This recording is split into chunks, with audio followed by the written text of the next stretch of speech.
ஒருவர் ரமலானில், யார் கேட்குறார், ரமலானில் பெயர் இல்லை, ஒருவர் ரமலானில் நோன்பு வைத்ததுடன் சுயநினைவு அற்ற நிலையில் ஒரு வாரம் படுக்கையில் இருந்து மூத்தாகிவிட்டார்.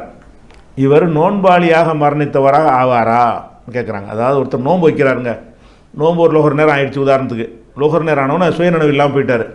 சுயநினைவு இல்லாமல் போய் ஒரு நாள் 2 நாள் 3 நாள் ஒரு வாரம் அப்படி இருக்கிறார்.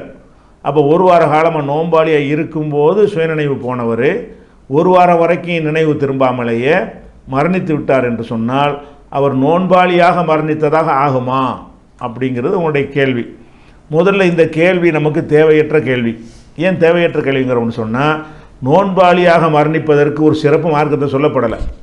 ஒருத்தர் மரணிக்கும் போது அவர் நோன்பாளியாக இருந்து மரணிப்பாரையானால் அவருக்கு இந்த மாதிரி சிறப்பு இருக்குது என்று உங்களுக்கு சொல்லப்பட்டு இருந்தால்தான் இவர் அந்த மாதிரி அது கிடைக்குமான்னு நீங்கள் யோசிக்கலாம். எந்த ஒரு ஹதீஸுகள்லையும் ஒருவர் நோன்பு வைத்து கொண்டே மரணித்து விட்டால் அவருக்கு ஒரு பயங்கரமான ஒரு சிறப்பு அந்தஸ்து இருக்குதுன்னு ரசூலுல்லாஹ் சொன்னாங்களா? இல்லை குர்ஆனில் இருக்குதா? அல்லாஹ்வும் ரசூலும் சொல்லலை. நோன்பு நல்ல காரியம், அது வேறு விஷயம். அவர் நல்ல காரியம் செஞ்சது மரணித்தார் என்று சொன்னால் அதுக்கு அல்லாஹ் ஏதாவது சிறப்பாக செய்வான்னு நம்மளா ஒரு நம்பிக்கை வைக்கலாம்.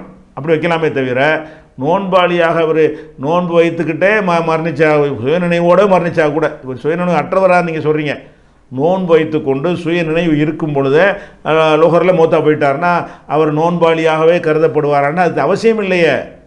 அதற்கு ஒரு சிறப்பு மார்க்கத்தை நோன்புக்கு சிறப்பு இருக்கிறது. அவர் அந்த ஹயாத் அல்லாஹ் எடுத்துறதுனால அந்த முழு நோன்பு கூலி அல்லாஹ் கொடுப்பான். அந்த அவர் வேணும்னு இருக்கல, அல்லாஹ் உயிருக்கு கொடுத்த வரைக்கும் நோன்பு வச்சுட்டார்.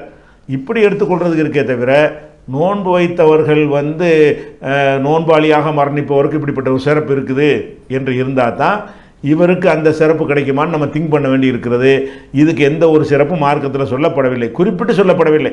ஆனால் நம்ம மனசு சொல்லுது, நம்மளாம் நினைக்கிறோம் அல்லாஹ் ஒரு நோன்பாளியாக இருந்து ஒரு நல்ல காரியம் செஞ்சால் நம்ம மூத்தா போயிருக்கிறான், அதுக்கு ஒரு சிறப்பு கொடுப்பான் அப்படின்னு நம்பிக்கை வைக்கலாம்.